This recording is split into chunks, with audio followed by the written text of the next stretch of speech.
Well, congratulations, Gerald. You've won another fridge. How many fridges is that now? 6. That's 6 fridges. Well, that is an awful lot of fridges, isn't it? Blimey.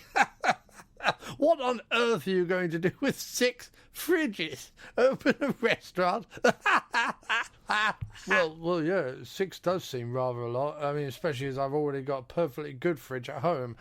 I mean, I'm not trying to be fridge ungrateful or anything. I mean, I understand that there are some people in the world that even half a fridge would be a luxury. I mean, it's just 6 does seem rather excessive. I guess I was assuming I could win something more than just fridges on this show.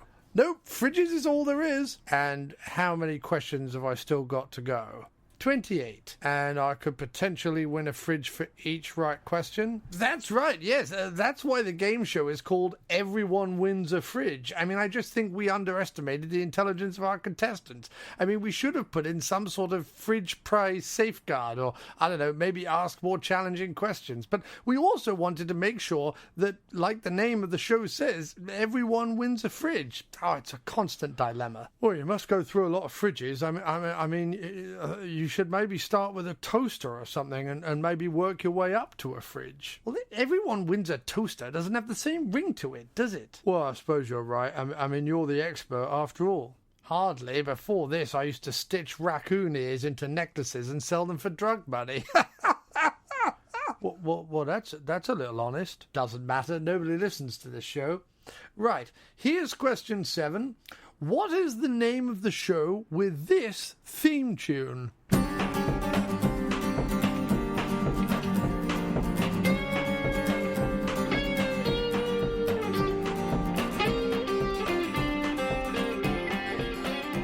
You're listening to the sweet sounds of the After Movie Diner. Support us at patreon.com/After Movie Diner. Or I'll punch you in the teats. Rate and review us on iTunes, Earthling. And now, here's your host, John Cross. Some kind of sit by where the rain is. What? Well, you know, by a rainy window. I don't want to sit by a bunch of people. I want to sit here where there's literally nobody. Okay, right. Where we're in a two-booth. Just saying it's a rainy window when you're... I understand. But what do we care more about? Thank you very much, mate. Thanks so much. What do we care more about? You looking outside a rainy window or the sound of the podcast? Oh, okay, I see. See, this is why you run the podcast. Right, and you're just a lowly co-host. Occasionally let me be on it, because occasionally, geographically... it's on every week. I know, but only because geographically I'm the closest one. If other better podcasters lived nearby... That would have been like a really bad single in the 80s. What's that? Geographically, I'm the only one. You know what I mean? Like, Yeah, something to drink? I'm good. Can I get a cup of English breakfast tea? English tea? Yes. With milk. Thank you very much. Do you know what I mean, though? Like, I know exactly. Like normally, it's like hence the knowing guffaw. Yeah.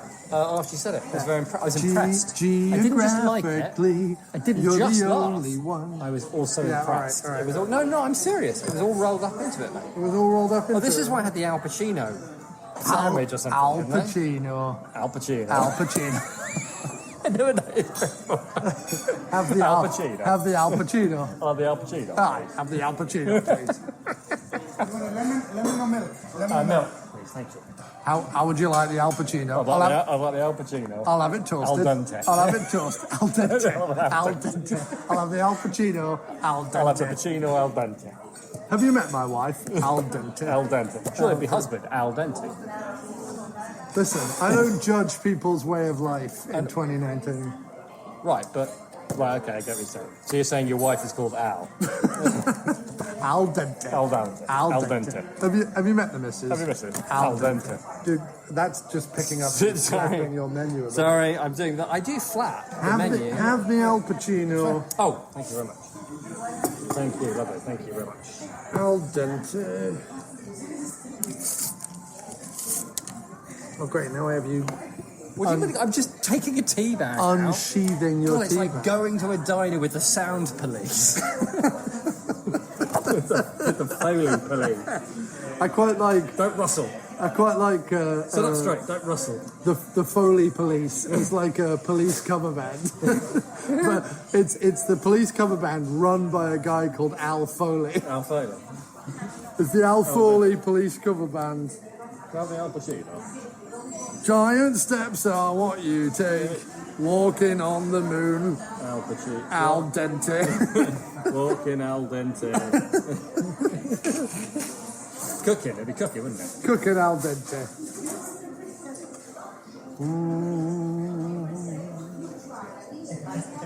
Right. I What am I don't going to eat know. then? What do I want? What do I want? What does he want? What does he want? It's like that's like a. Is that a game show from 1978 or is it a Might have been a sitcom? dream you had, mate. A sitcom from 1983. Probably both. What does he want? What does he want? What does he want? It's all about you. Every episode ends with a woman going, what does he want? What does he want? Starring, who's that bloke who was in that one about the painter? What? It was like a sitcom. And it was Starring about, that bloke about the guy who's a painter. there was a sitcom. This is the England we grew up in. It was in England where a Wait, are you popular talking about prime-time sitcom. Yeah, Oh, no, more we time, need more more time. time. Sorry, man, sorry. Wait, It's like impatient for 20 minutes. well, it's because you've got nothing else going on. that's What true, was... I thought you were talking about American sitcoms. I was racking my brain for American. Different Stripes. I think it's called Different Stripes. Oh, was it? And he was like a cheeky chappy painter. Oh, that's a clever pun. That's a very I clever think that's it. He pun. was like a cheeky chappy painter. Right. And it was like the adventures of a painter. And how does that... And presumably he got into like scrapes with married birds. You think, what year is it? And So it was like he was- 1987. It was like Lovejoy the sitcom. Yeah, only he's like... No, I mean a painter and decorator. No, I know. There was probably whole scenes where he's painting a wall blue. I don't think that happened. I don't think at any point in a sitcom did I they think go it happened. on. They're in the writers' room. All of them sat around smoking fags, being like, "Oh, I don't know what to do this week. How about he paints an It was one entire writer. wall There was no blue?" room. It might have been a cupboard that he lived in, where they'd open up every now and then and throw in a stale cheese sandwich, just so he didn't expire.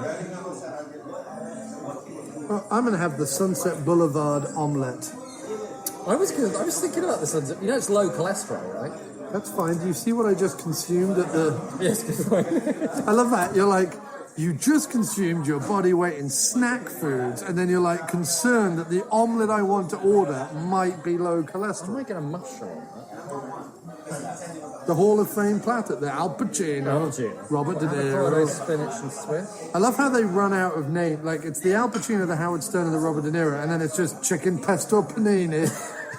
You couldn't have named that, I don't know, the Joe Pesci panini or something. Yeah, the Pesci panini. The Pesci panini. Dude, where were you when they were naming these The sandwiches? Texas chicken, that could have been, I don't know, the Terrence Stamp chicken. Not that he's from Terrence Texas. Stamp. There's literally so many people from Texas, and you went with Terrence Stamp. Is Sam Elliott from Texas? Probably. Or the McConaughey? The McConaughey. McConaughey's It got could have to been be the Texas. McConaughey. Yeah, probably. But they literally, so you have the Al Pacino, the Howard Stern, the Robert De Niro, right? So they start with three names. Then they give up immediately and go to chicken pesto panini. Then we go down, and the last thing is the Hollywood tuna. I mean, that's just, could have been the Terrence Stamp tuna. The Hollywood tuna. Yeah, he lives on an island, right? Who does? Terrence Stamp. Does he? Well, England. Britain's a big island, isn't it? It's got fish around it. Thank you, Wallace. Yes. I am ready, yes. I will have the chef's omelette. The white toast or whole wheat toast? Whole wheat, please. Thank you. Thank you. Thank you. Could I very get much. the Sunset Boulevard omelette? But could I get that with Swiss cheese instead of cheddar? The Sunset Boulevard? So turkey, avocado, and Swiss? Sunset Boulevard omelet, ook kind of toast, white, whole wheat. White is fine. En een ook kind of cheese. Swiss instead of cheddar. Sunset Boulevard and instead of cheddar, Swiss cheese. Yes, Yeah. sir. Thank you. And a white toast. Thank you. White toast. Perfect. Thank you. Thank you very much. I've always got to complicate matters. You do. Although what's interesting is, judging by that discourse we just had I said the Sunset Boulevard omelette, it wouldn't have ended there anyway. Even if I wasn't changing the cheese, No. he was already confused. I don't know what they called them.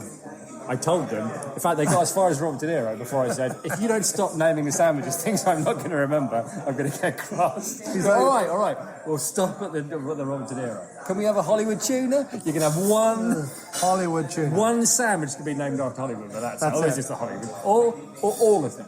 Yeah. Right? Hollywood tuna, Hollywood cheese, Hollywood egg. But that's it. Right? No, they've gone smatter Don't a call it few. fucking Hollywood. You better put tuna in there so I know what it is. But I like that. The Sunset Boulevard omelette. What's in that again? Well, then don't call it that. Like, if it's not, you know what I mean? I do. It's one of those things. It is. It's one of. Did it get really hot in here, or is it me? It is you, because it got so cold I put the thing on. Yeah, that's insane. Maybe I'm having a heart attack and I'm not aware of Well, it. given the amount of crap you ate in that cinema, it would not surprise Well, I have to put it It's into definitely my body. coming. It's on its way. It's bought the ticket, and it is travelling very slowly from the future I think to you. if I have a heart attack during an episode of the After Movie Diner, that's the way to go. Is that like 'Cause then if a tree also- falls in a forest? It's like if you have a heart attack on a podcast, will anyone notice? Well, I think people Does would it make a notice. sound? Because you probably wouldn't know how to upload it. So it's not like anyone would listen. So in other words, the only way people would know that you died is because I'm an idiot. Yeah. Yeah. I'm a Luddite. No, people wouldn't know that I died. It's because you're a Luddite. No, because they'd suspect. They go, hang on a minute, we haven't had a social media post about the top 8 films starring fish, you know what I mean, in March or whatever. And they go, where's he gone? Where is he? Is that what I do? No, Top 8 social media posts about fish. Is that what I do? No, it's not what you do. That is a gross slur on your... I do believe that what you are referring is a post where I was trying, in my most positive what did I do? way... I took the low road. That's what I did. I took the fucking low road. In my most positive way, to herald some independent, non-blockbuster fun You are an B-movies. independent film herald. You should put that on your business card. No, I'm not putting that on my business you card. should. I'm I going to put like the it. thing John that you Cross, said earlier. independent What was film the underpaid jazz helmet? What was that? I am a purveyor of cash-strap jazz helmets. What was that? I can't remember. I think it was cash-strap jazz helmets, but I can't remember. But it was very you. Yeah. It was very, you sketchy. Yes. You're right, I did get warmer.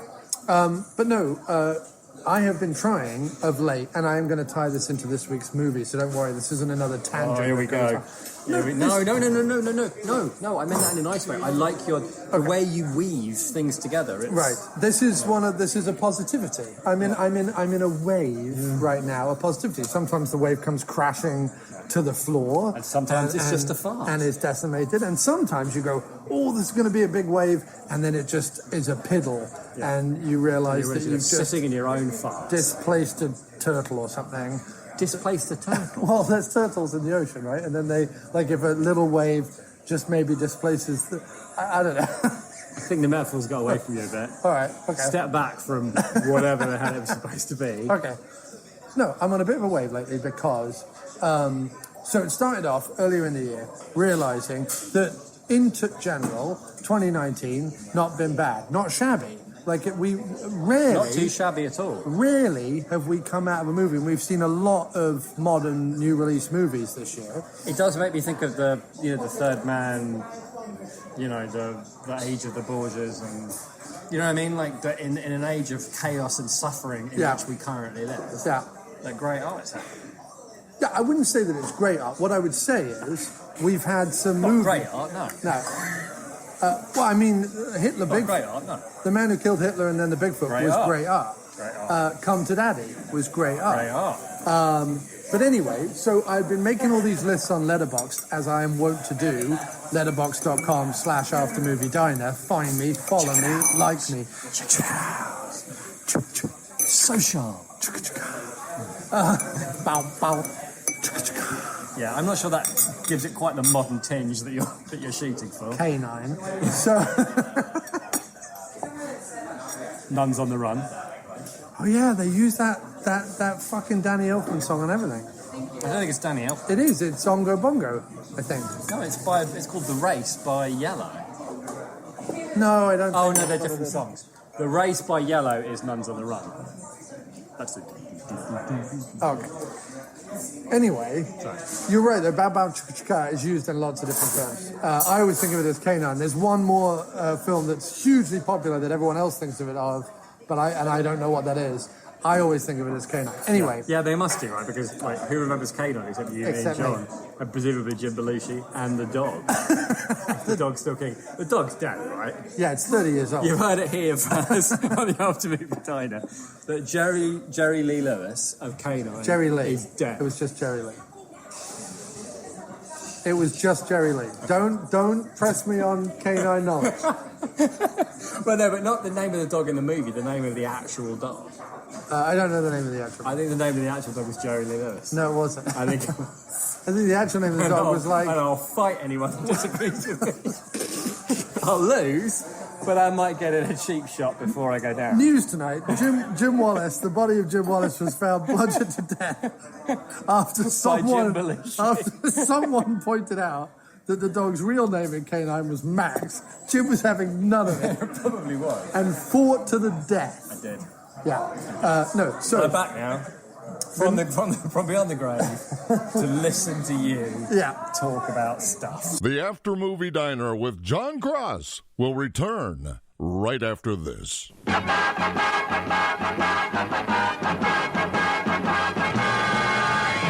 When award-nominated screenwriter Chip Thompson, that's me, hi, was 14, he was mildly obsessed with Buffy the Vampire Slayer, comic books, and a whole manner of geeky pop culture. So he decided to write his own series, centering around what it would be like if he and his best friend and co-host MC, that would be me, were supernatural crime-fighting ninjas in Tokyo. It was as terrible as it sounds, full of plagiarism, clumsy references, and outright stealing of ideas, mixed with its own unique blend of B-movie horror and superhero plots and ideas. Now, 17 years later, Chip and MC read through each episode of this series, much to Chip's chagrin, brought to life with their unique acting skills. Whether you're a Buffy fan or enjoy the works of Garth Marenghi's Dark Place, My Dad Wrote a Porno, The Evil Dead, or you just like to hear a grown man wince at his teenage ramblings, we think you'll enjoy the How I Ripped Off Buffy the Vampire Slayer podcast. Available on iTunes, SoundCloud, YouTube and Stitcher Radio. You can also find us on Facebook at facebook.com/How I Ripped Off Podcast or on Twitter at How I Ripped Off.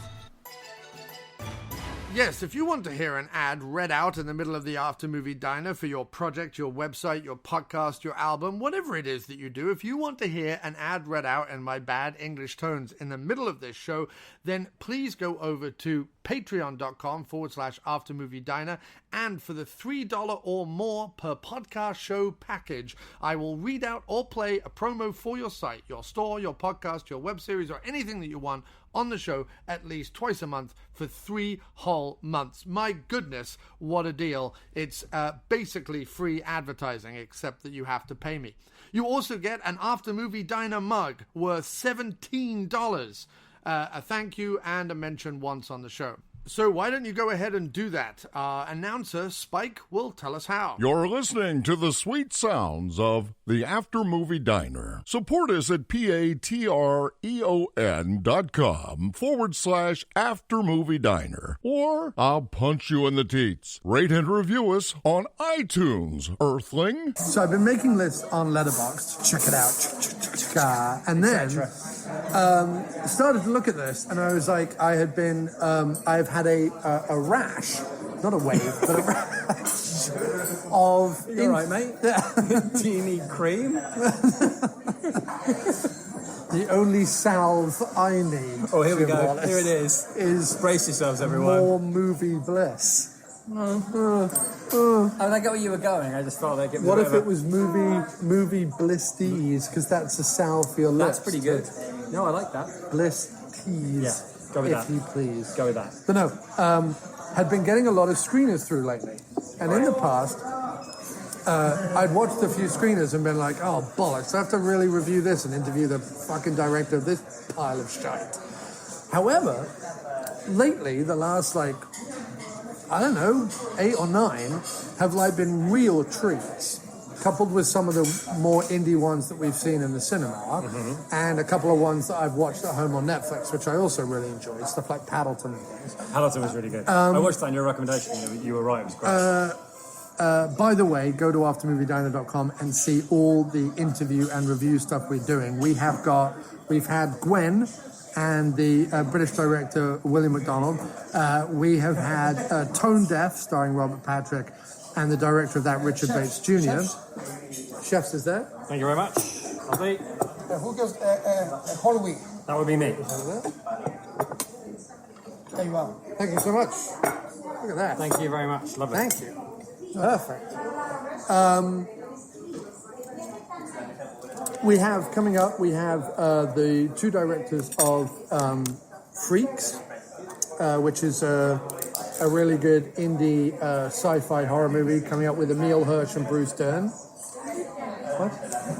Why am I being served strawberry jam with For your toast. with my omelette? But for your toast, the toast isn't with your omelette. The toast is that. Never mind. Really? Do people have strawberry jam on You their toast? always get jam or jelly with toast when you have a breakfast in a diner. Really? Yes. This isn't breakfast. It's considered a breakfast item. That's just all right. That's fine. I'm just saying. I think it's weird. Okay, whatever. Crack on. I'm How sorry. many I ruined times your have you flow. seen me have an omelette and then afterwards have the toast and jam as a dessert? Like I think I've that ever seen that. I do that all the time. Do you? Do I Yes. just not notice the things that you do? Yeah, you don't I notice just stop anything. looking at you. Yeah, you've stopped looking, listening, or caring that you're interrupting me in the middle of my delightful flow. It was delightful, and I'm sorry. But yes, no, we've got lots of interviews and reviews coming up on the After Movie Diner. We've got, as I said before, we had Gwen and an interview with the director, William MacDonald. Really good British folk horror. His first feature, and a jolly good one at that. This week we had Tone Deaf and the director, Richard Bates Jr. We've got the two directors of Freaks coming up and a review of Freaks on the show. What's it called? Freaks, with Emile Hirsch and Bruce Dern. Oh, cool. Very cool. Nice little sci-fi indie horror thing.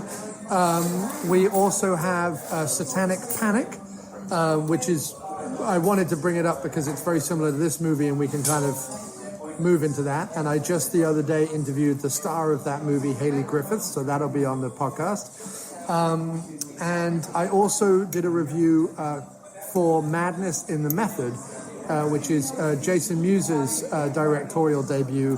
Him who were Jay to Kevin Smith's Silent Bob has all grown up, as they say, and made a movie of his very own. That's cool.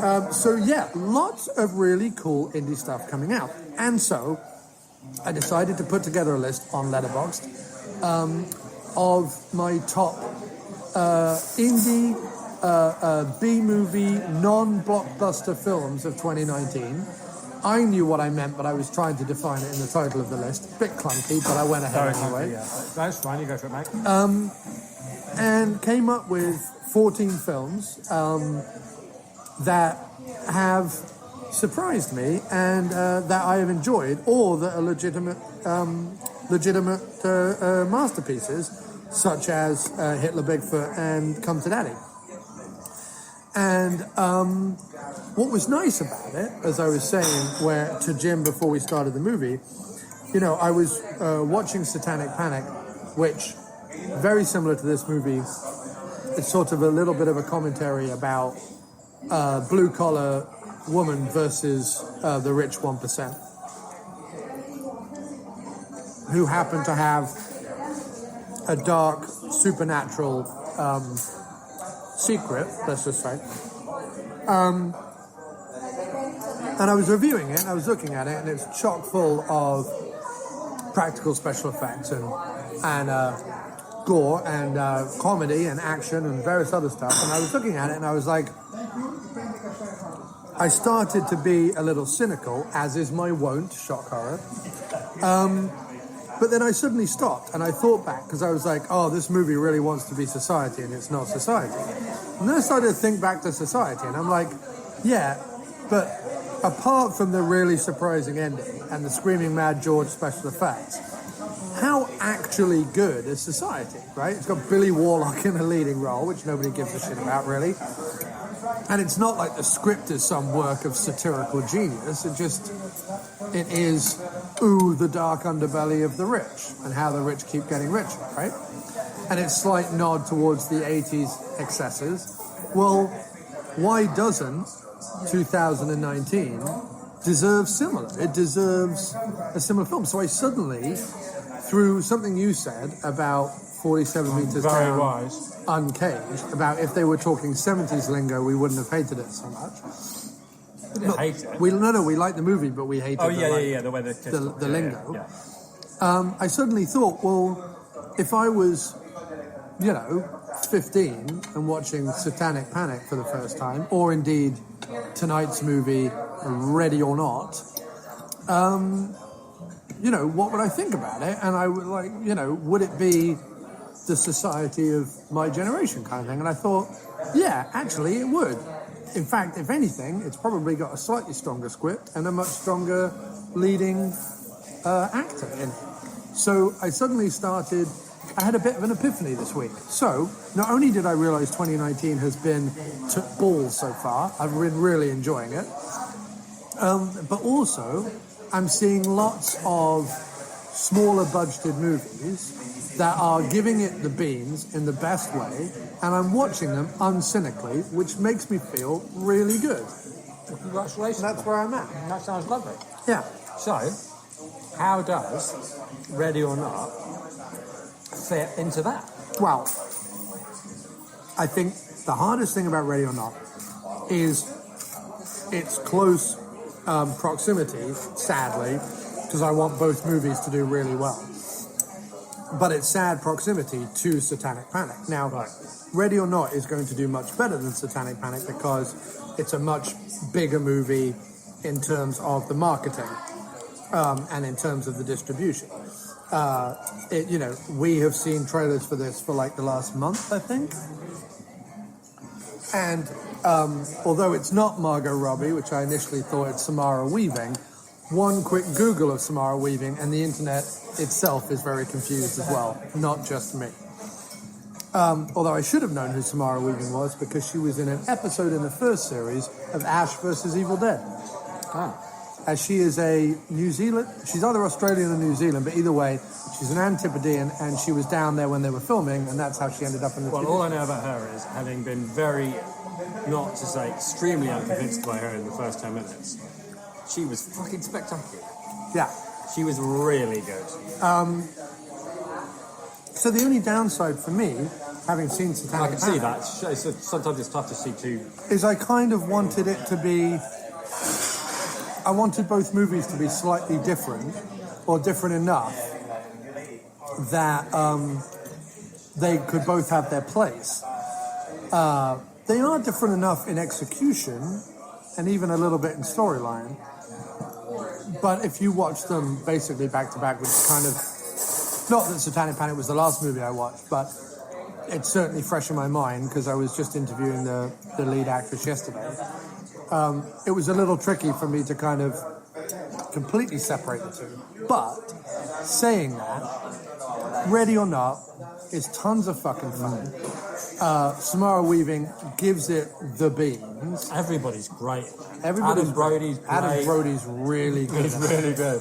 He's really good. I love that. Well, he ends up where he ends up. I mean, it's not, but in terms of the narrative of the two brothers, what's interesting is when you, I can't remember exactly when in the movie I realised that it was the useless, cowardly, drunken brother who locked the brother in the closet. Oh, you didn't realise that? I didn't realise that for like a good half hour. And so at the beginning of the movie, when they say, hello, Daniel, or whatever they say, they call him Daniel. Right. My mind immediately went to Daniel, remember who Daniel is, because that's going to come back. And then they introduce you to Adam Brody, and they're like, Daniel. And I'm like, okay, I get it. So I got it from the beginning, but... Well, what's interesting to me is having not realised that... Having not paid attention... No, because it was right at the beginning of the movie, just like two kids. And you get names right at the beginning. But you would think... You get names right at the beginning of the movie, you don't bother to remember the name. One brother is like strong, brave and handsome and, isn't going to stand for these family shenanigans. And one brother is a useless drunk who she describes as keeps hitting on me. So it's fun that the first time you see these two brothers, one of them is like being looked after by the other, and it's the alcoholic one, who it can be argued, I guess, in the context of the whole film, is the only brother who has ever really tried to deal with what the family is and where they come from. Right. The other one just chooses to run from it, and so is not prepared. Right. You know, the thing that Andy McDowell says to him, that he is not prepared for how much he belongs to that family. Right. He thinks by running away from it and meeting some woman and falling in love, that's going to stop him. Right. You know, that he knows, all he's realised is he knows it's wrong, and then he's run away from it. Right. As opposed to the alcoholic brother who's realised it's wrong and knows that he can't run away from it. Yeah, I think what this one has But the dad was great. He was Yeah, they were all good. they were all funny as well. They weren't just like good. They were all. It reminds me of those 80s comedies where it'd be like the first time you see like 5 or 6 comic actors and actresses. And then every film you'd see after that, be like, oh, there he is from what, you know what I mean? Like that kind of a thing. It was like that. They were all, everybody in it was just funny. They were just they were funny really people. good. Yeah. And it's interesting because it got a lot of marketing. It's had a lot of advertising, it had a lot of buzz, yet Samara Weaving is still up and coming. Probably the biggest thing she's done outside of this movie was The Babysitter on Netflix, which was another fun but very glossy but very fun B-movie horror. And Adam Brody, really. Like, there's no one else in the... I mean, yes, Andy McDowell, but I mean... Yeah, and the dad's familiar, and even the But none of the... What I mean husband is... is familiar. What I mean is, if No, they you're were right, they're like... big stars. If they were like Andy McDowell in Ready or Not, you'd be like, well, I'm not going to that. Like, you know what I mean? Like, it's not... Yeah. It's not a name. Also, every time she comes on screen, all I can hear is Mike from Space being like, I'm Andy McNabb, I'm Andy McNabb, I'm Andy McDowell. Shit. Like, I love that. Yeah. That's my favourite bit in all of Space. When he sits down with the TA and he's got the yellow glasses on, you just see his face and he's just like, I'm Andy McNabb, I'm Andy McNabb, I'm Andy McDowell. Shit. Like that, it's just so good. But you're right. But to be fair, I think a lot of this got to do with the fact that as soon as we saw this movie trailer, among a bunch of trailers, it was a movie, I can't remember what the movie was, but it had like 12, I'm like, well, when the trailer's going to be over? Right. And in the middle was Ready or Not. After the movie, we both went, we have to go and see that Ready or Not. That looked really good. And like often your reactions to things, Yeah. or other people's, this is the night before it officially opened. Yeah. And the cinema was full. Yeah, packed, yeah. There was people sitting in the front row, Yeah. about 2 foot from the screen. Yeah, gaggling. Yeah, and there was, you know, they were. It was a bit slow, weirdly, to get going, even though the actual plot started very quick. But I can't even remember what. I suppose like after the first death. Well, the atmosphere in the cinema was not particularly great because it's a weird cinema because it's very light, it's very quiet. Like all the sound seemed to be at the front of the screen. Like they weren't using any of the side speakers, which we've had before at an AMC theatre, and it's very odd. But also, it was one of those theatres that if someone 4 rows away unwrapped a throat lozenge, you heard every that's little true. It was wrinkle. really noisy. Yeah. So it had like a really weird atmosphere in it. There wasn't a lot of soundproofing and so on. So I don't know that it was the movie's fault. I think it was very that's difficult true. to like initially get into. The other thing that this movie reminded me a lot of was You're Next, which I don't know if you've seen or not. I fucking love that film. But I absolutely loved You're Next. And this has, although it's a totally different plot, this has a very, very You're Next vibe to it. You're Next is slightly better. I'm going to still put You're Next over this one. But this one, you know, there's not a lot I can say about it. There was a lot I liked about it. It was perfectly serviceable. It was very well shot. It was very well shot. It looked great, and Weaving gave it the beam. So I've no problem with any of that. And it's a perfectly serviceable. Like everyone should go see it if they're a bit starved of sort of comedy horror. Weirdly, though, my recent rash of, and I don't just mean Satanic Panic, but my recent rash of watching a bunch of indie horrors and a bunch of indie comedies and a bunch of indie thrillers and just in general watching a lot of new films kind of went against this one. I feel like if this was 2016 and we'd seen a bunch of shash and then we saw this one, my reaction would have been a lot more like over the moon. As it was, this 100% slots in alongside a lot of the other good films I'm seeing this year, but it didn't like blow the top of my head off either. Well, see, I really, really enjoyed it, mostly because it's exactly the kind of film that I wanted you and me to be seeing, you know, a year ago, 2 years ago. Yes. Like, go to the cinema, not like, because, you know, I watch a lot of stuff on Netflix or whatever, right? I'm willing to try out lots of new horror films, and like I will mostly watch new stuff rather than old stuff, right? I'll always try and find something I haven't seen before. So I'm constantly watching new stuff at home. But the cinema, you know, it was all Mortal Engines and, you know, all that bollocks. And this was really, really funny. An amazing roller coaster ride. Like, it didn't let up for a minute. There was no sitting around buggering about. There was real tension in the setups. They didn't do anything artificial. Like, she got out, you know, like everything felt real. Nothing felt right. Like, oh, well, would she really do that? Like, one of my favourite bits is like, how are they going to get around the fact that, like, he did bring her here? You know, because the plot of the movie, which we've not in any way recounted, is a man and a woman get married, and she's being brought into this family. And part of the deal, because it's an extremely rich family, made their money in board games, and part of the deal sports stuff. Well, no, I think it's more that they became richer than, as a demonstration of their wealth, they bought sports teams. I don't think it made them wealthy. No, he bought sports stores and things before. He said, my father bought sports stuff, and then I've... Anyway, they've definitely gotten richer. That's true. It's not like they've been sitting on a fortune. They've continued to get richer as time has gone on. But yes, games is the key. Part of the ritual is... on the wedding night, whoever's becoming a new part of the family has to draw a card. Anything else here? No, I'm still picking. I'm just still picking. I'm all good. Thank you. So on the wedding night, the person getting married has to play a game. They pick the game. And we sort of get the feeling a little bit that hide and seek is bad, although we're not sure why.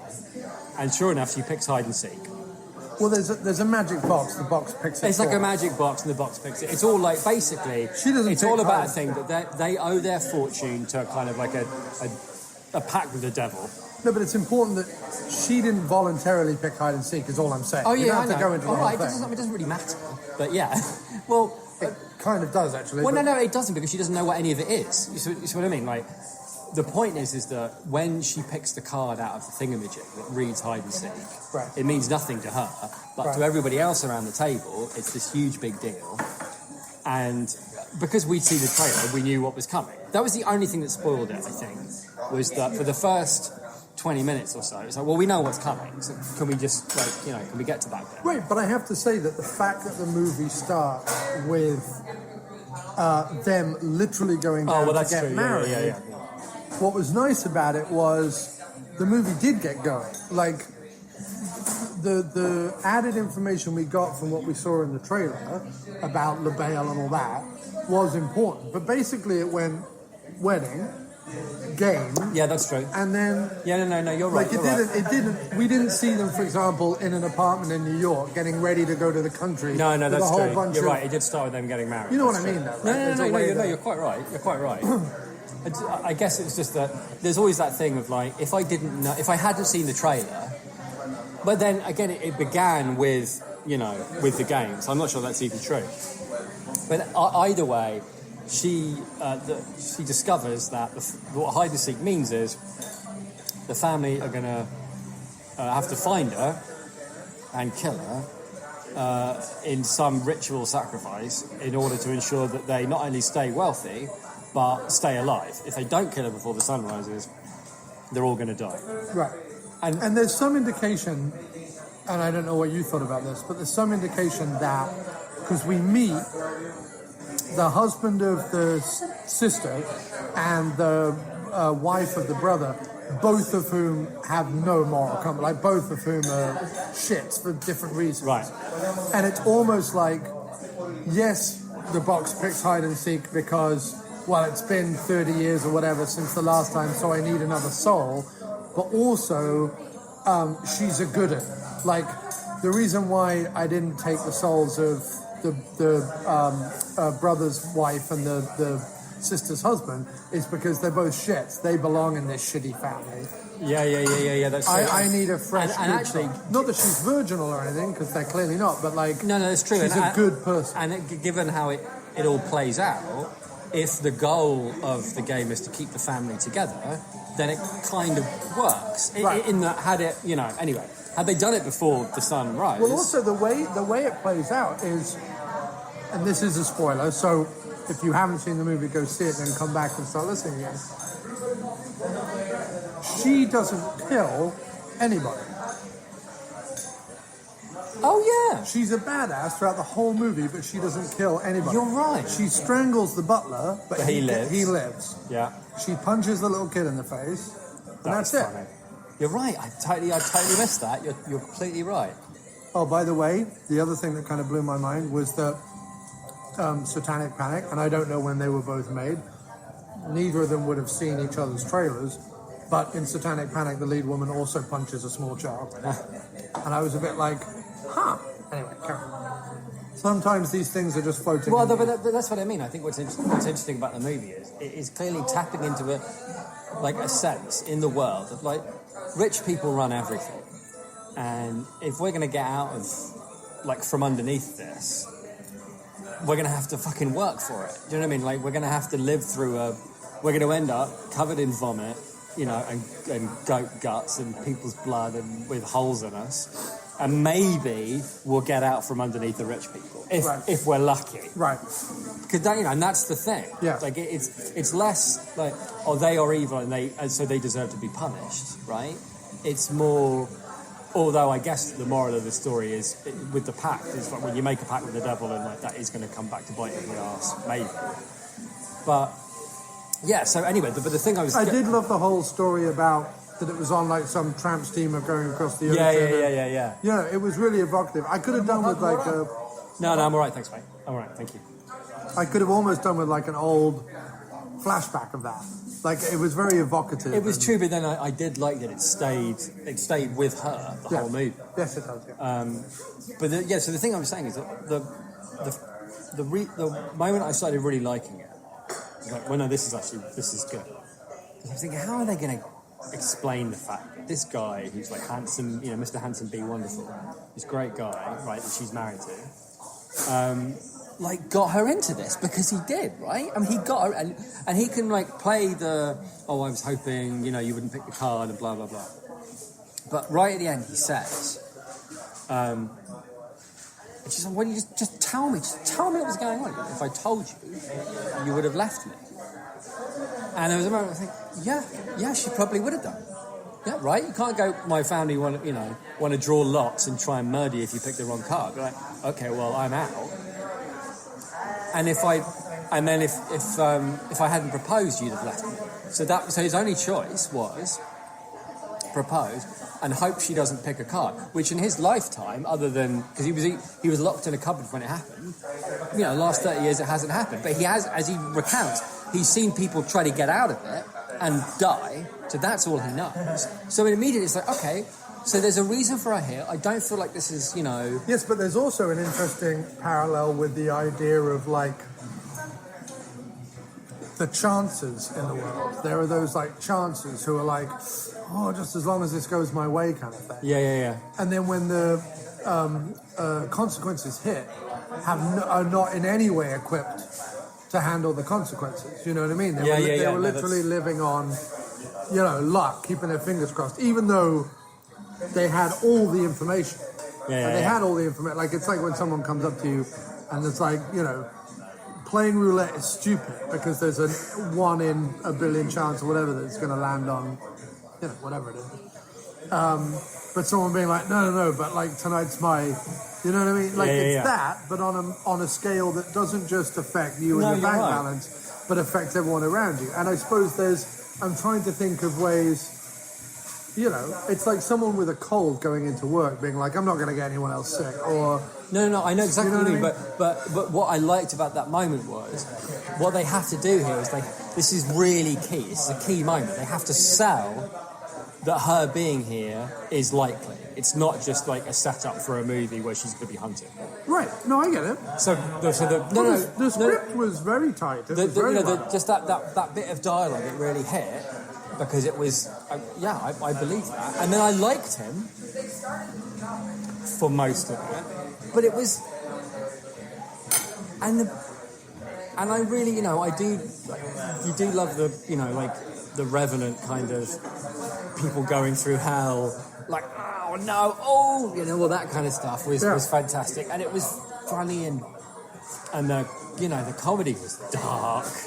But it was it was kind of gleeful. It had that kind of a fun.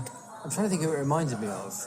That kind of like gleeful gore kind of comedy, while at the same time being like full of like smart lines and great acting. It wasn't just like, let's just make it gory and it'll be fine. Like, all of it was just right. It knew how to use, and I won't forgive the trailer for giving away the 2 kills of the nannies. That was a shame.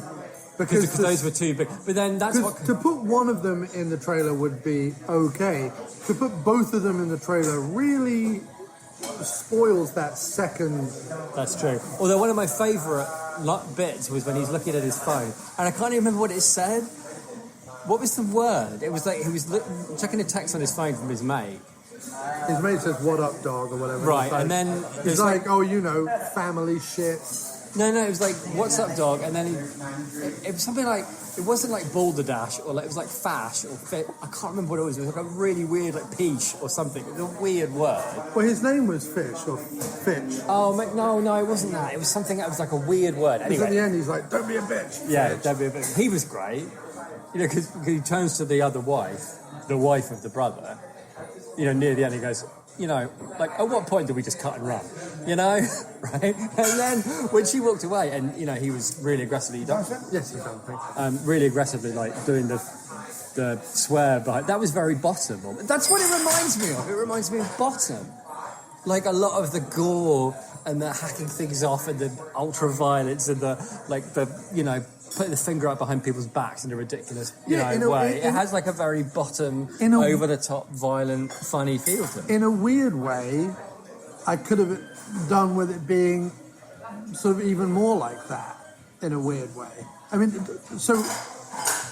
don't get me wrong, I really, really, really enjoyed it. It's a very well-made movie, a very well-acted movie. The script is super tight, and it's great. I think the only shame for me, personally, and no one else is going to necessarily have this experience unless they've watched exactly what I've watched in the order that I've watched, is that it didn't smack to me of anything that I hadn't seen before, but that's not necessarily a bad thing. It just happens to be a fact, right? Yeah, and I agree. Because it was like Your Next meets Satanic Panic, and if you watch those 2 films back to back, you've kind of seen. Yeah, but I've seen Your Next, and I loved Your Next, but this was a different experience. Your Next was like a really fun action film, and where there's like the central, like the great thing about that is they don't know who they're fucking with, kind of a thing. Right. Like the right person at the wrong place. Like it's like a John McClane kind of thing almost. Right. That the source of her trauma ends up being the thing that saves her life. It's like a really well done, tight thing happening. But this is more of a fun, gory roller coaster ride. And I get where you're coming from. Clearly, like the Satanic Panic thing and this are pretty similar, and that's a bit of a shame because it is tough to watch. Because that does happen sometimes when you get like 2 Robin Hood movies or whatever. Like people just think the same things, and clearly the rich people as devil worshippers picking on the poor and getting their comeuppance is you've read your audience. You know what I mean? Like, no, totally. Because the 1% aren't going to see this movie. Weirdly, as I said to you before the movie, and I was referring to Satanic Panic on this one. If a movie really wanted to have some satirical teeth, they wouldn't pick Satanism, which at this point, like, is one of 2 things. It's either horribly passé, or it is, if you follow like any internet groups or whatever, people are always like, well, actually, the Satanic Bible says a bunch of really good lefty liberal things, because they don't believe Satan is like the devil. They believe Satan is a cast out angel, blah, blah, blah, blah, blah, whatever, that has his own opinions versus God's, right? And so you're either like, well, I'm a wishy-washy liberal who wants to call himself something, so I've decided to call himself Satanist because it's like kind of still a little bit edgy, or it's totally passé. If you wanted to have real satirical teeth, you would talk about, like, for me, like, I know what you mean. Hang on, can I finish? Sorry, all right. Otherwise people don't know what I'm saying. You heard it because I said it before the movie. Okay, fair enough. If you want to have some real satirical teeth, you would make a family, not in this movie actually, but in Satanic Panic, you would have made the family like hyper Christian rather than hyper devil. This movie's different because in this movie, it's not about. I mean, it's a little bit about, but it's about like their great grandfather made a pact, right? Yeah, it's like a super, because I guess the point is that throughout the whole movie there is a feeling of, are they under threat? Because they certainly feel like if we don't kill her, we're all dead. We're all dead. And nobody has more fun with the word fuck than the dad. Than the dad. The dad has a whole ton of fun with the word fuck. But if you look at that as a commentary on old money in America, most old money in America traces back somewhere, if you've been in America long enough, with the slave trade. It just does, right? Yeah, that's true. Yeah, so there's the idea that if you are, 5th generation, still holding on to millions, possibly billions of dollars now, it doesn't matter if now you're in real estate, or now you're in clothing, or now you're in banking, or now you're in whatever. Somewhere along the line, someone owns someone made else. a pact with the devil, yeah. Right. So Yeah. there's that nice thing. But this also, because it's like a big old stately home. It's not like a modern mansion or a modern high rise, or it's not like Trump Tower or something. It's like a proper old stately home. Like I said, the image of. Anything else? No, we're all good, man. We're good. Thank you. The image of Mr. LaBelle and his great-grandfather sitting at some table, at some old tramp steamer going across the Atlantic or whatever, playing cards and making deals, coupled with this old stately home, does have like a nice kind of ring of, weirdly enough, because I also mentioned this before the movie, Tales of the Unexpected. Like it's got like that Roald Dahl, turn of the century, empire, British somebody Empire made kind of, you know what I mean? Well, he was a traveller, who was blah, blah, blah, blah, blah, and he made a deal with so-and-so. Like, it's just got a nice kind of, like, old school you're right. vibe to it. Yeah. And it is. It's like, we grew up with, like, Tales of the Unexpected, and what's the other one? Well, I mean, the American versions of these are things like Twilight Zone, Outer Limits, and Tales from the Crypt, that kind of thing. Like a tale... Stories with like a twist in their tail. For anyone who's seen 4 Rooms, Quentin Tarantino based his segment off an old Tales of the Unexpected story by Roald Dahl. But this is almost like what happens after that story. So there's a twist in that tale. So a guy on a boat back in 1900s or 1800s gives someone a box. It's like, hey, you've got till we hit the shores of the Americas to figure out the box, right? And then you find out that, the box basically means you've sold your soul to the devil. And then this is what's the consequence of that twist of the tale? That's what this. You're right. That's what this feels like. This feels like one of those Tales from the Crypt movies from the 90s, Yes. right? And you expect, like, I don't know, William Sadler or Madeline Kahn to be in it, or you know what I mean? Like Right. kind of... Well, it weirdly has a connection to Clue as well. Yeah, it in feels a weird quite... way. No, that's the vibe I got. Like, funny people running around in a house. Not all of them, like, terribly likeable, but all of them really funny. It feels like a violent Clue. Yeah, like a... Yeah, that's exactly what it seems like. It had a nice throwback feel to the 90s, or maybe like the 80s. That kind of like, we don't need any big stars, we just need funny people. Right. And we just need to, like, turn up the violence and the pace, to 11. No, if anything, what's really get impressive... in and get out. Well, if anything, what's really impressive, and I don't know whether someone looked at Samara Weaving when she looks a lot like Margot Robbie, but doesn't cost as much. Let's make her a star, and therefore that's why this got all the marketing. I don't know. Maybe it was going to be one of those like B-tier distribution deals, and someone looked at it and went, "This is too good. We need to put it out." Yeah, I mean that's the other thing. About this. I don't know, but just like you say, for no stars, for this to get a cinematic release. But not only that, but a big cinematic release. Yeah. Because a lot of the movie, like Tone Deaf, for example, with Robert Patrick, or Satanic Panic, which has Rebecca Romijn in it, and Jerry O'Connell, and some other like B-tier stars, and then The Freaks, which not The Freaks, just Freaks, which has Emile Hirsch and Bruce Dern in it. All these, it's not like these. Even look at The Trust, Nick Cage and Elijah Wood, Come to Daddy, Elijah Wood. Hitler, Bigfoot, Sam Elliott. They all have these level of stars in it.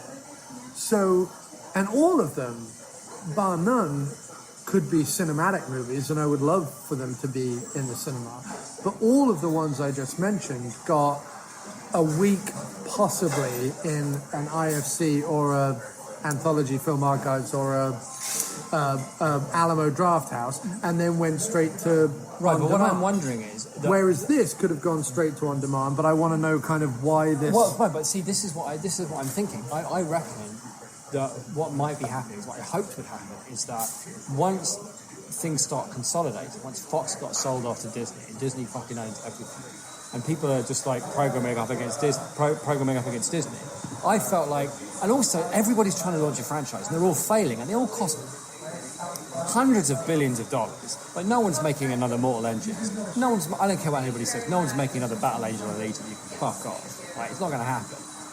So all these... And it's like, we're going to keep throwing hundreds of millions of dollars at these franchises. They've bet the bank on Avatar 2 through 10 or whatever. No, but Avatar was already there, and you sort of feel like with Cameron, it's like, his movies make their money back, right? Even when they're shit, like Avatar, they still make their money back. And it was like the biggest...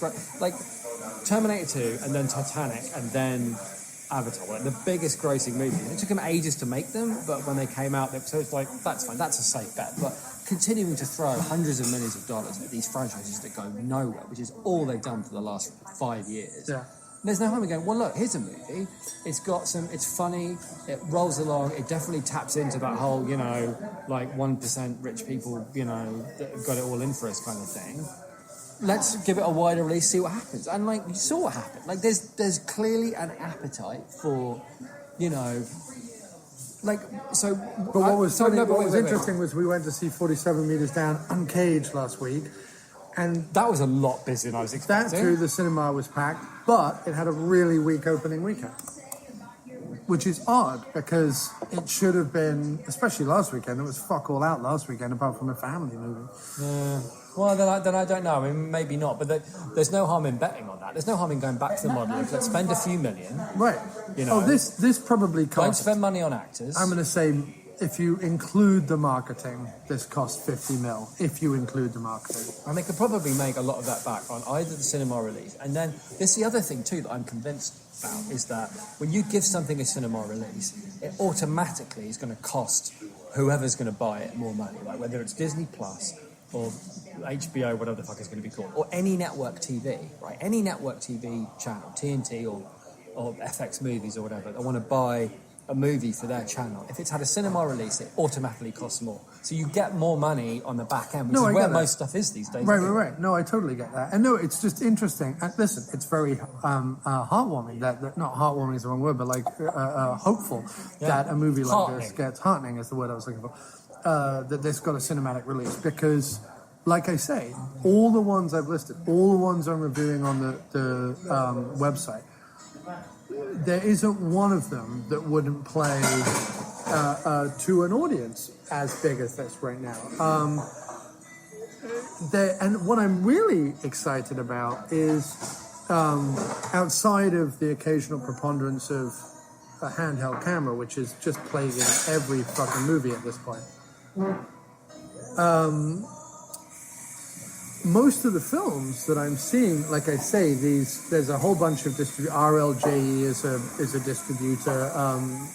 Is it A to Z or AC or something like that? That's a distributor. There's a whole bunch of these Saban films that I'm getting screeners for, and all of them look great. None of them have that like video-y, shitty, this was shot in someone's again, I backyard. wonder if it's because companies... They're all good scripts. They're all good ideas. All of them. And we've been missing that, and it's really refreshing. That's true, and I do think that the thing about taking Netflix as an example, what Netflix want more than anything is they just want content, right? And the content for them has they want to look content good. that isn't Disney anymore. Right, but they need it to look good. Like, It doesn't matter how great the film is. If it's like shunky camera, it might need to look like a proper movie. Right. And hey, these days, there's no video store. It needs to live, on demand. Yeah. So it's got to be good. It can't be about like a start and a cover because it's only word of mouth now. There's no hey, there's a sexy cover and it's the only thing that we pay Blockbuster an extra few grand to like stick it on there. Whatever. Right. It's like, hey, this is it. So it's got to be good. Sorry, sir. Could I grab some more water? More water, and we'll take the check whenever you're ready. But that's great. Thank you. I'm going to say he's ready now. He was ready half an hour ago. He was ready 20 minutes ago. I'm being like, ready why are you sitting here? 2 minutes after we sat down. Because I just paid you $15 for a fucking omelet. That's why I'm ready. But no, you're right. Like the content needs to look good and it needs to be strong. But what's interesting is this: when Netflix started, or when streaming services in general decided that generating their own content, paying for their own content, was the way to go. And when smaller companies like Blumhouse and stuff started out. You got 2 omelets and tea, right? Sorry? 2 omelets and tea. Yeah, that was it. Yeah, More water. More water, please. Thank you. When Netflix started making stuff, I hoped that we would get a rash of these kind of films. Yeah. What has weirdly ended up happening is on the hope that these films will have a second life. Thank you, sir. That's great. Instead of Netflix going out to good writers and good filmmakers Thank you. and saying, make us a bunch of $10 million movies or make us a bunch of $6 million movies or whatever, these little distribution houses, or Blumhouse, for example, who's just kind of, yes, for every The Hunt or whatever, there'll be 15 fucking Halloween movies, and he's looking to reboot Texas Chainsaw Massacre and other shit as well. Like, he's just looking to reboot a bunch of shit now. Not Texas. He's looking to reboot. Is it Candyman? He's trying to reboot something. Anyway, these little distribution houses are going out to interesting filmmakers and interesting things and saying, if you make us a movie, if it looks good, if it's got 2 B stars in it, then we can flog it to these platforms. Yeah, especially as you want to point out, if it is, because the other thing is, like, both of us, I know I feel with like Netflix, one of the reasons that I stay with Netflix, I'm very happy with Netflix, is not like their original movies. I hardly ever watch the original movies because they're mostly like either, they're just like, they're not very good. But I find weird films on there, weird horror films, weird sci-fi, weird action stuff that I wouldn't have found otherwise. They just happen to be on there. And, the hit rate is pretty good because they don't have to buy crap, Thank you. No, it's just funny as Netflix tries to go the other way. In other words, make movies Yeah. that might one day play in the cinema, like The Irishman or whatever. What's actually happening is there's all these like neat Yeah. B-tier movies that will Yeah. end up on a Hulu or a Netflix or a Shudder or whatever Yeah. that we're super enjoying right now. Oh, that's a good one, yeah. Yeah. Yeah, okay, thanks. That's Josh. Thank you very much. Yeah, I agree. No, that's a very good point. That I just didn't see it going that way around. No, you're right. Because I suppose because, in a sense, Netflix, as a lot like studios, feel like they can't take the risk. So they're going to pump in, they feel it's better to pump in 100 million in, get a big star like Will Smith in, and that's how you get your money back. Yeah. Whereas studios like, fuck it, let's just put some people in, let's get a good script, 10 mil, and some talented actors, and make something good. Because ultimately, that's what. Because the other thing is, everything on a streaming service, right, is about shelf life. It's not like all we need to do is get them to pick the video off the shelf once, and in the 2 months it's going to be in the store. Enough people do that, we make our money, right? This is like, hey, this is going to be on there for 5 years. So if it's good, and you say, hey, I saw this great film on Netflix, Right. then someone else watches it, and then it lives on as like perpetually fresh content that people are talking about because it's always being discovered. Right. So, Yeah, and you're right. It makes total sense for smaller companies to make just good movies. Yeah. To make their money. So it's very, very hopeful. So I will say the same thing about Ready or Not that I would say about any of the other films that I've been mentioning. And that is, depending on what they choose to do next, I would give the filmmakers of this movie, so 2 filmmakers, right? Yeah, look at the partnership, yeah. I would give the filmmakers of this movie at least 3 to 5 more movies before, like, if they made another 4 movies and they're all shit, you wouldn't keep watching them. But, like, I would want to see what they do next. Yeah. And the same with Samara Weaving. Like, I want to see She was really what good. she does. But I enjoyed The Babysitter for what it is. Again, like, totally obvious. It doesn't do anything that you're not surprised about. And again, it's like, you know, your babysitter turns out to be like a devil-worshipping hag beast or whatever. Like, it is what it is. But very well done, very glossy, good practical effects, good lead performance.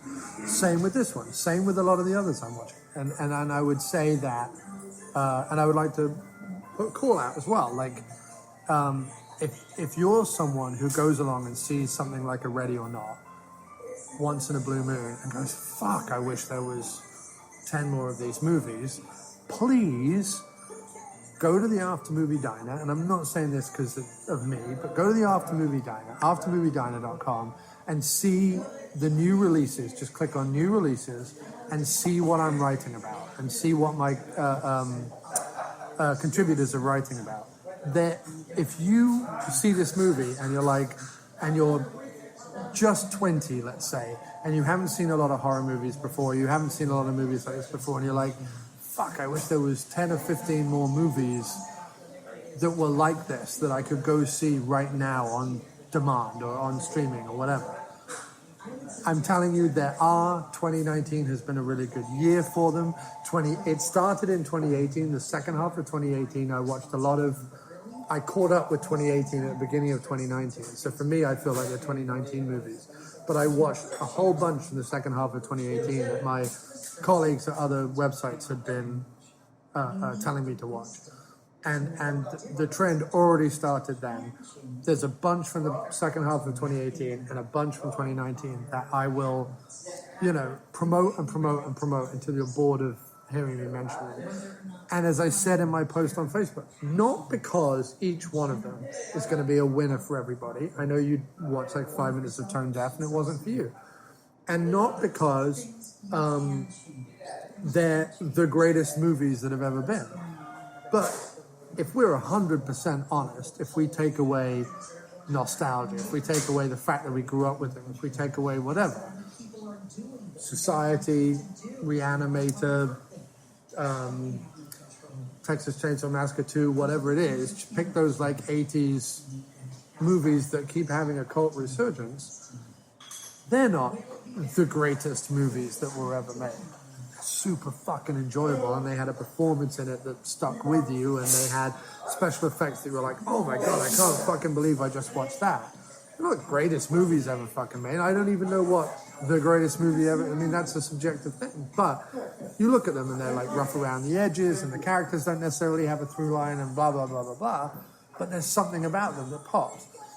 And what I'm saying is the current rash of movies that I'm seeing that I'm excited about, they fall squarely into that category. There's a great performance in there somewhere by someone, or multiple great performances. They have really good practical special effects. They have a decent idea at their core that someone is writing to a point of like being excited by that idea, even if they're not 100% successful with the entire execution of that idea. There's a really strong idea there. There are some good directors coming out. The films look good. They look strong. They have a good storytelling pace to them, and they're readily available. They're getting distribution. They're getting video on demand. They're getting whatever.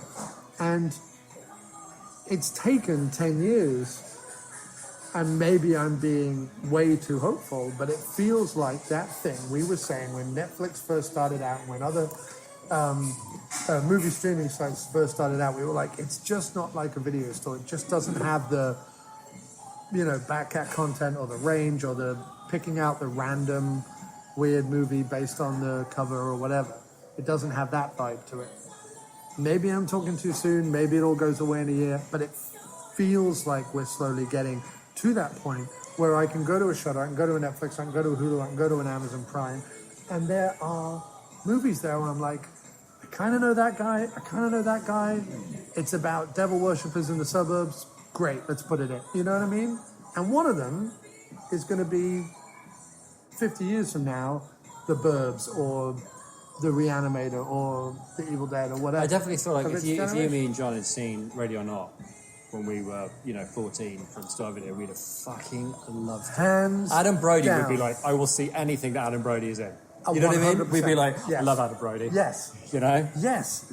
And I'm also excited, and I mean this genuinely, and I'm sorry to keep going on, but I'm excited that there's an 18-year-old somewhere, or a 15-year-old somewhere, sitting with his two mates, watching this movie, being like, that's my movie. I've been watching all these other movies. I've been watching sci-fi movies and action movies and comic book movies and whatever, and they're fine, just like Indiana Jones or whatever is great. We love Indiana Jones, but when we saw The Burbs, that was our fucking movie.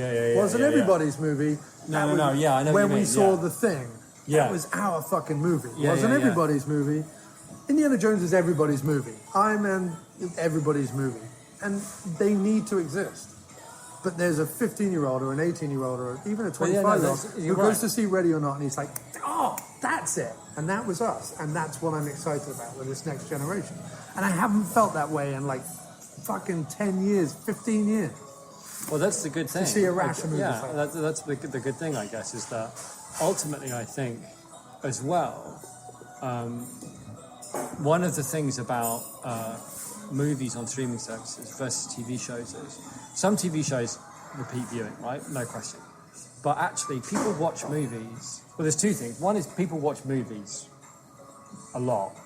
It's not like TV shows have replaced them. Just by putting them on streaming services, we can watch them all at once. Doesn't mean people still don't like, a 2-hour movie. Plus, on all TV, right, that's not, at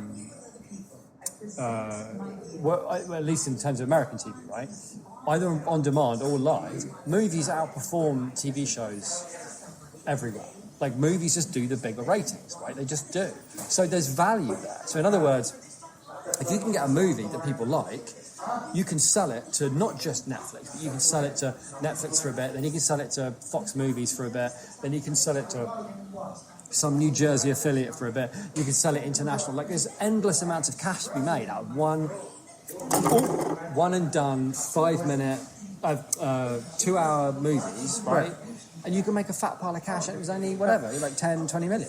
And what's really nice for people like us, especially me running the website, is that because it's not Iron Man, because it's not some Disney mega $1 billion budget, whatever, I get to see them. I get to review them. We get to interview people involved. Yeah. You know, it's. I feel like, and I felt like this when I spoke to the guys behind the Trust as well. Another movie that should have done so much better than it did. But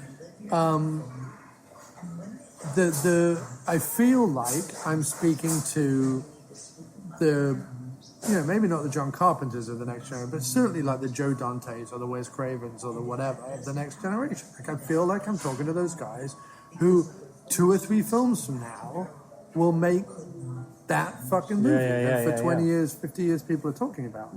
And I know, like, again, I know you weren't hot on Tone Deaf, and I know that not everyone was hot on a film like Mandy. But there are movies like that, Mandy, Tone Deaf, or whatever. Yes, okay, the post-ironic crowd can kind of be like, isn't it funny when Nick Cage screams in the bathroom wearing a tiger sweater or whatever? Or isn't Cheddar Goblin hilariously ironic? But something like that, and something like Robert Patrick's performance in Tone Deaf, has the potential to do repeat business. Yeah, no, I agree. Because they're being made by directors who, Richard Bates Jr., all of his films have he made Tone Deaf, all of them have a very similar and strong sensibility and a strong comedic and horror, dark comedic sense. And Panos Cosmatos, who's the son of George Cosmatos, who made fucking Cobra, Rambo 2, and fucking Tombstone, and Leviathan with Peter Weller. Cosmatos has the potential after Mandy to like go on and maybe be the Wes Craven of his genre and do maybe smaller, grittier, artier flicks, and then maybe he does his Nightmare on Elm Street and makes a buttload of cash and then goes off and does his Serpent and the Rainbow, whatever it is. But there's these directors out there that they're not necessarily for us anymore, man. I mean, we love them. We're finding them. No, I know what you mean. Yeah. But they're for the 20-year-olds. They're for that generation. That's the thing. What I have to remind myself when I see a lot of these movies in the cinema is that when they do go over my head or when I don't feel connected to them, it's like, well, they're not meant to connect with me. I can enjoy them, right? But nobody's trying to put a fire in my belly. Nobody's trying to, that line about the Velvet Underground album. I need 80 people bought the first album, but every single one of them started a band. That kind of a thing. That's the kind of fire. Anybody making a film, that's what they want to do. They want to entertain people, but really, you want people to go out there and But you look at the fire. filmmakers of our generation. You look at the Carpenter, the Raimi, the Craven, the Joe Dante. They spawned a million filmmakers. There was a period there at the end of the 90s, early 2000s, where every fucking indie movie came out was a fucking Raimi clone or a Carpenter wannabe or whatever. And it was because the reason why I felt that way towards them was that they didn't feel authentic, particularly. The Eli Roths of the world don't feel authentic. They feel like they're aping something. Ready or Not, Tone Deaf, Satanic Panic, Gwen, Freaks. None of them are, the most original idea I've ever heard of. But they're giving it the beans. They're finally filmmakers that, yes, grew up watching Carpenter, and yes, grew up watching Raimi, and yes, grew up whatever, but actually want to be them. They want to be authentically that and tell the stories they want to tell. That's what I'm hearing and seeing right now, kind of having a peek behind the curtain as I do running the After Movie Diner. I'm able to peek slightly behind the curtain. I feel like these guys want to make movies with their voice. And yes, of course, their voice is influenced by the shit we all grew up watching. Yeah.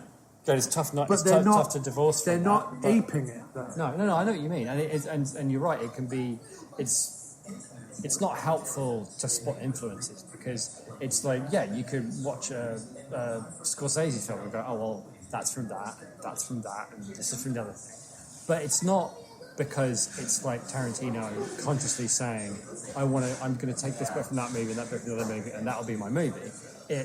I'm Martin Scorsese. I love films, so yeah, like themes reflections, ideas, characters Right. are gonna But like, crop Scorsese up. is But I'm using these things to try and tell a story Right. that I believe in. But Scorsese is a much more authentic filmmaker than Quentin Tarantino. That's exactly what I'm Yeah. saying. It's a question of what are just like what you just said. It's about what are they trying to do? Right. Are they trying to tell their own story, or are they just aping something because they think that thing is cool? Right. And I'd like to do something cool like that thing that I saw, Right. as opposed to I'm trying to make my story, and you can't get away from my influences because I didn't live in a box for 20 years. I watched films and I saw things, and because you watched those same films that I did, you recognise them.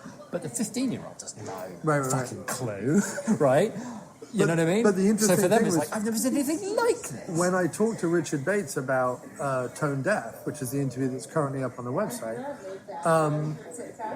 he said, and I asked about his influences, he said, actually what I do is, yes, I watch a bunch of movies, but like when I know I'm going into pre-production on a film, I actually stop watching films.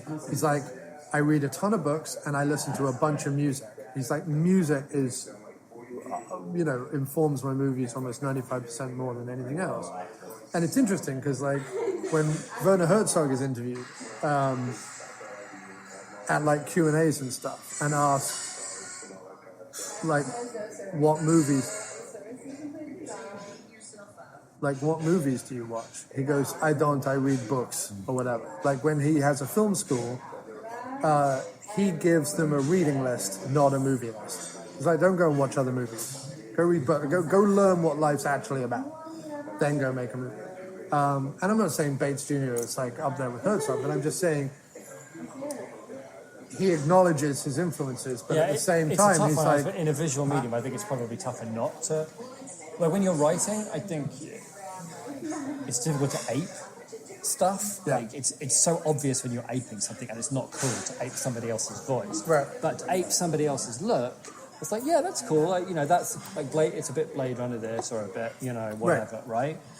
So that's like, so it's easier to do and feel like you're still being artistic. You're not ripping somebody off. Whereas actually, like you say, it's actually about trying to create something original. Anyway, we should. But let's wrap it up. Go see Ready or Not. Definitely. Go see Ready. I can understand why the whole Satanic Panic thing kind of took the gloss off it for you. Oh no, I loved it and I'm endorsing it. I'm just saying. No. I get it. I understand why. You watch as many didn't- movies as I do, you end up. Yeah, but tripping over the same specifically, like clearly there was a lot of parallels between Satanic Panic and this one, and you did just watch that one. So of course it's tough to be hit in the same way I am, which was that it was just this great roller coaster ride that I've been wanting to see in the cinema for ages. And also, from now on, when we go to the movies, unless it's a trailer we really haven't seen or we don't care about, I'm talking to you, I'm not watching trailers because they're spoiling every movie. Yeah, but then I wouldn't have known about Radio North if I hadn't seen that trailer. I would have done, and I would have pushed us to go see it. All right, fair enough. Anyway, let's go. Good plan. All right, so to end this week's show, I have written a song. I used to, a long time ago, kind of do comedy songs about the films in question to kind of end the show, and I used to do like a song a show. Well, I sort of thought, what if I kind of used either the title of the film or something in the film to maybe write non-comedy song, like more of a serious song, like more of some of my miscellaneous plumbing fixture stuff that can be found on Spotify and Bandcamp. That's miscellaneous plumbing fixtures on Spotify or miskplumbingfixtures.bandcamp.com on Bandcamp. So that's what I've done this week. Ready or Not kind of lends itself to a song. It's got a nice refrain, Ready or Not. I know there are songs in which that lyric appears, but I've written my own.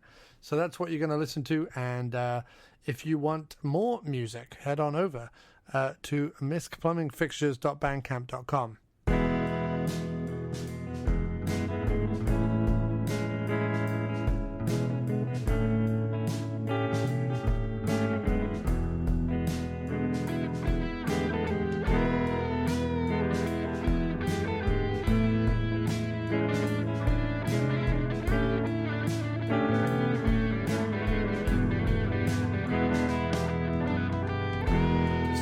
A blurred mess of orange and pinks, but you can pick out the trails like I can pick you out in a crowd, 'cause I'm a stickler for the details. And she whispered, is that all that you've got?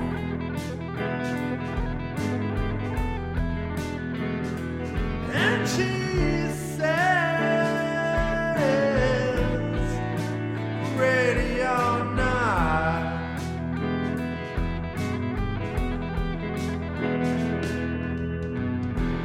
Your glances are comic book cover, painted wild and explicit.